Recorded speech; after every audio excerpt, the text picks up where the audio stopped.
Hello YouTube, welcome back to Brunger Builds. This week I attempted to make a concrete bust using a 31-inch K-2SO action figure I found on eBay. I say attempted because this project was a bit of a disaster. More on that later. Links as always are in the description. I was Googling around looking for some inspiration for a project, and I stumbled upon this guy, which I didn't know even existed. He must have been released around the time Rogue One came out, and I actually ended up buying two and plan to use the second one, which is a bit cleaner, for a diorama.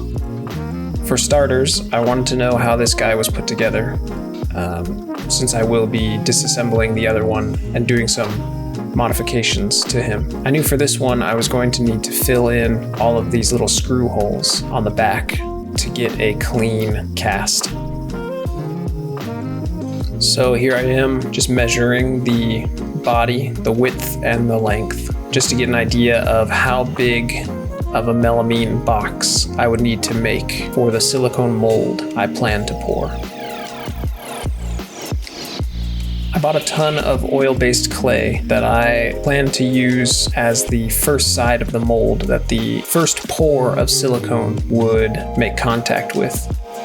I had bought this crock pot from Goodwill thinking that it would be more than enough to melt down all of the clay, but I was sorely mistaken, and it ended up taking quite a long time just to get the clay to begin melting, which I should have thought of considering that it was a crock pot and crock pots usually sit for hours to heat up. This was my first time using a pocket hole jig. I've seen a lot of DIY woodworkers use them, and I gotta say it's pretty foolproof, really easy to use, and the instructions are very clear. So here I am beginning to build out what will be the form that I will melt the clay into first, and then put the K-2SO into in order to pour my first side of the silicone mold. I'm not really bothering to show all the fiddly bits where I was measuring back and forth. I was kind of just making this up as I went along, and so there was a lot of measuring and remeasuring and going back over and changing the plan as I went, but in the end, this is what I came up with. I just wanted to be sure that there was no chance that any of these melamine boards were going to scoot or warp or anything when the silicone was eventually poured. And here you can see after all that time spent building the forms, the clay had only just begun to melt. And I had quite a bit more of clay to melt. So I grabbed another pot and my little burner, which I should have done from the get-go, and that started the clay cooking quite a bit faster. So here I'm making sure that I have a good ½ inch or more on the back of K2, so that when I eventually pour the second half of the mold, there'll be plenty of silicone so as not to tear. His head was pretty wobbly and is designed to kind of spin around, so I ended up taking him back apart and gluing his little neck joint so that there would be no chance that his head would change position once the mold was poured. Here I'm just cleaning all the parts with some mineral spirits.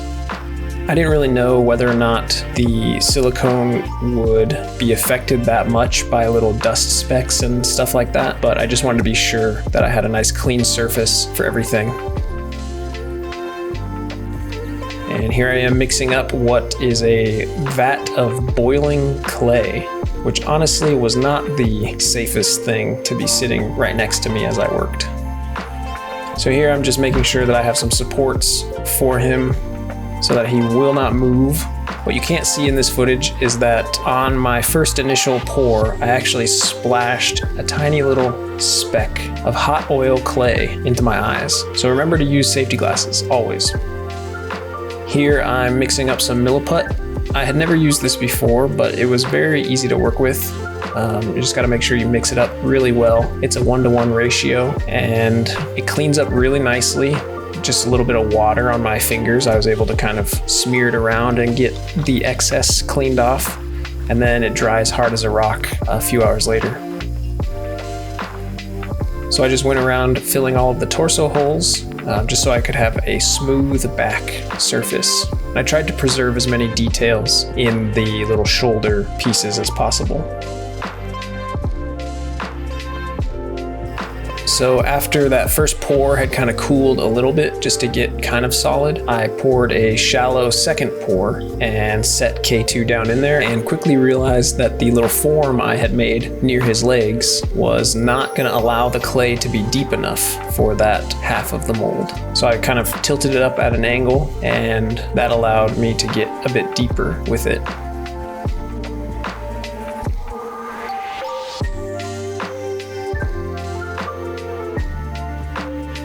I could have filled the form a little less. As soon as I pushed him down in there, it displaced quite a bit of clay. But luckily nothing ran over the bottom of the melamine. He kind of wanted to float, so I ended up sitting there for a bit holding him until the clay started to cool. I even had my wife bring down a fan to try and help cool the clay a little bit more. Finally got his body seated a bit and got enough wood to kind of shim his legs so that the weight of his legs would not bring his torso pulling out of the hot clay.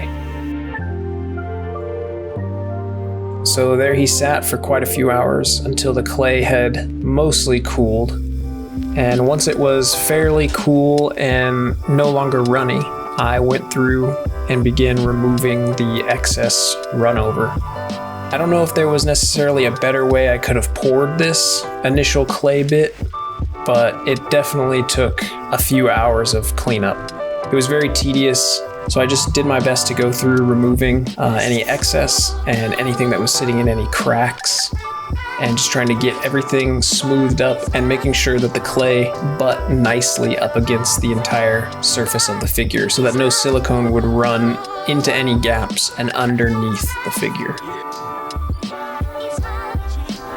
Again, this took probably hours, and I don't really know if it was worth it. You be the judge. So here I'm filling in a little overhang of his chest armor. I knew if the silicone got around that lip, it would be a nightmare to try and get out cleanly, and probably would have torn the silicone. So here I'm brushing on a mixture of Vaseline and IPA. Eventually the IPA evaporates and you're left with just the Vaseline, which is what's going to act as your mold release, so that the silicone doesn't end up sticking to everything, so that it's much easier for you to pull the casting out of the mold. So before I put the lid on his little melamine coffin, I caulked up the edge, since I know that silicone has a tendency to run anywhere it can, and I really did not want it pooling all over my garage floor. So here again you see lots of screws, lots of caulk, laid down some plastic just to be extra sure that if I had a flood, it wasn't gonna ruin my day. And right about here is where I realized I had not really thought this project through all the way. I had bought a total of 1 gallon of silicone, and that right there is $250. But as I was pouring, I was realizing that I was going to need to spend another $250 just to get the other half of the mold done, and I was not exactly too happy about that. But I had dug myself in this far and did not want to quit before seeing the project through. So here's the next day, cracking open the form and trying really hard to get it to come apart. Because let me tell you, that silicone is sticky. Ideally, you want to leave your object that you're casting in the first pour of silicone so that it doesn't shift or anything. But because the K2 droid was so big and the clay was so deep, it just would not come out. So I ended up having to pull the silicone off of it. And here you can see me desperately trying and failing for quite some time to get that thing out. I was worried I was going to tweak an arm or a leg or tear something in the old plastic, but finally I got the arms loose and slowly began working on the rest of the body. This took quite a while because I was trying to be very careful. Now I just have a giant chunk of clay that I don't know if I'll ever have use for again. So I don't think I'll ever bother making another mold, to be honest. After quickly cleaning out some of the remaining clay in the mold, I squirted down another bead of caulk on the opposite side, since now this was going to be the side that received the silicone. Another problem I had not anticipated was just how tedious the cleanup was going to be. And I sat here for hours, picking and scraping and trying to get all of the big chunks out. I knew I could probably clean the small stuff up with IPA and a toothbrush, but just getting the initial chunks off of the figure was a pretty big task. And like I said, I was there for hours, so I'll spare you all of that footage. Once I had gotten all those chunks out, I took a toothbrush and IPA to all the nooks and crannies, and that process went quite a bit faster and worked really well. I'm wearing a respirator because you do not want to be breathing in IPA for an extended period of time, and I figured I was going to be there for a while. And after an IPA bath, he got a hose down and was good as new, basically. From there, I quickly cleaned up the first half of the mold, just making sure there was nothing that was going to interfere with the positioning of the droid. I ended up using a bit of soapy water brushed very carefully on the inside of the mold and the droid, just to help him slip back in, since it was a pretty tight fit. And then I repeated the same steps with the Vaseline and IPA on the back, brushing all the nooks and crannies multiple times to make sure I got all the Vaseline out of the fine details. I ended up putting Vaseline along the sides and bottom of the silicone so that I could easily push him back into the form, which worked out pretty well.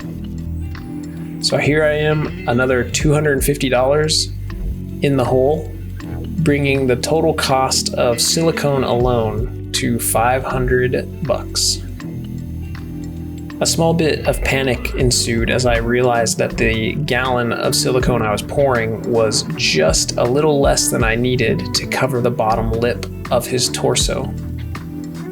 And so quickly I threw together a makeshift support to hold the form at a bit of an angle, which allowed some of the silicone to kind of run down and cover his torso.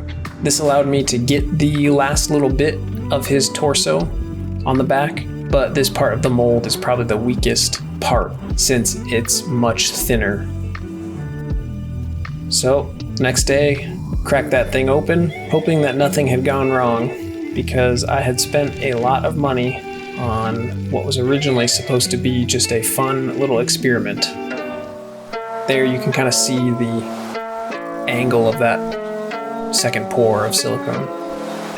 Thankfully, everything went pretty well. All the locator holes that I had poked were picked up, and there was really not many blemishes on either side of the silicone. There was a few bits where I could see that it ran past the first side of the mold, but most of that cleaned up with a little bit of wiping back and forth with my fingers.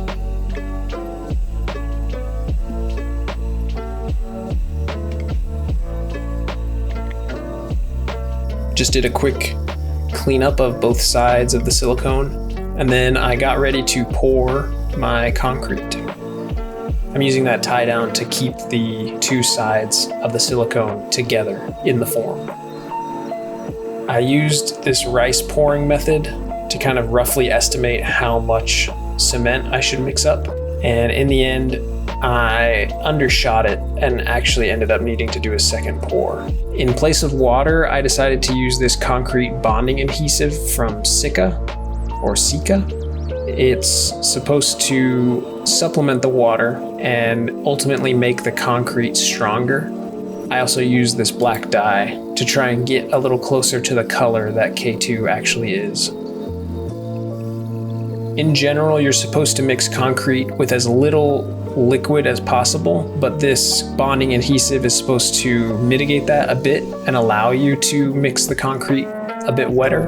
But I think ultimately I mixed it too wet still. But this is my first time really working with concrete, and so I made all the mistakes that most newbies make. This thing was heavy, and lifting it up onto my vibration table was quite a chore. And it really surprised me how much the concrete came spitting out of the mold as it vibrated. So I kind of rethought my process and ended up covering up the hole with a bit of melamine to kind of try to mitigate all that splashback. Did a little bit more hammering just to be sure that the concrete was as bubbleless as possible, and I left it to cure. I printed up this little pedestal from Thingiverse. I'll provide a link down in the description. I ended up doing way too much prep work to it because I ultimately just covered it with plaster and acrylic paint. So this process of priming and painting black was kind of unnecessary. So here I just grabbed some cheap acrylic paint and some plaster of Paris and a little water and just mixed it together until I got kind of a grungy color. I was going for kind of like a rusty weathered color, but after adding so much black, it kind of just became a brownish gray, which ended up drying pretty nicely. Here it is wet, but it matched the color of my concrete pretty well. So I let this thing cure for 4 days, and I thought for sure it'd be ready. But as soon as I cracked that thing open, I could see that it was wet.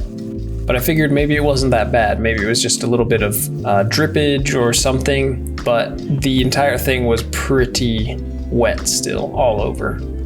And I could see that lots of the fine detail was lost.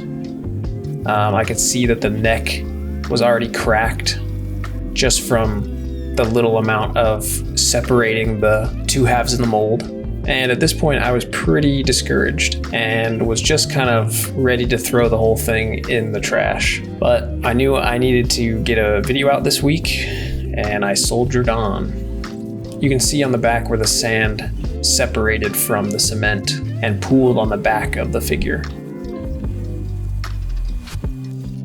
A couple days later, after I had dealt with most of my discouragement, I decided to improve on my design and built a little structure that would hopefully enable the neck to stay strong. And I went back over the mold with a slurry of cement and water first to try and maintain as many fine details as possible.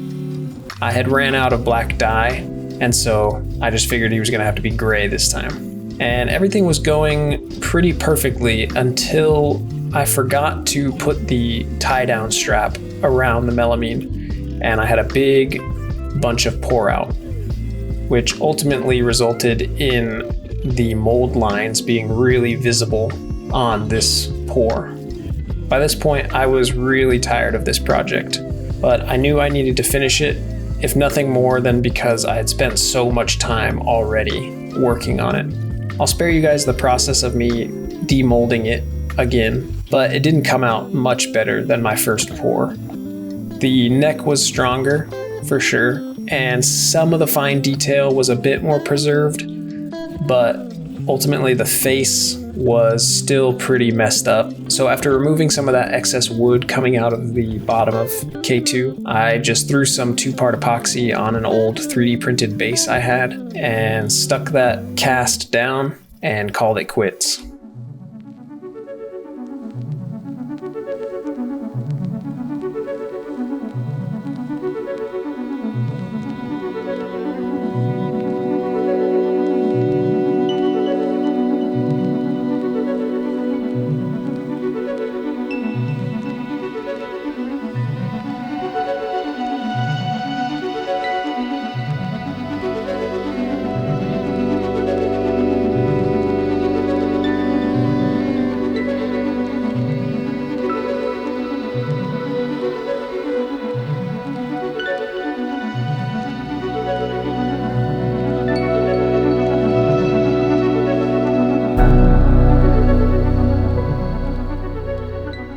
Well, here they are.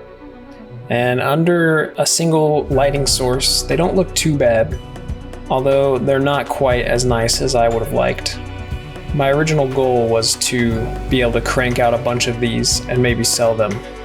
I think I might still list the 2 of these on my Etsy page for a steep discount, but I don't think I'll be returning to the cement bust world anytime soon. I'll probably stick with 3D printed things. They're just a bit more forgiving, and mistakes are much easier to cover up. If you made it this far into the video, thanks for watching. I hope that it was a fun watch and that in some way it inspired you to try something that you're not so comfortable with.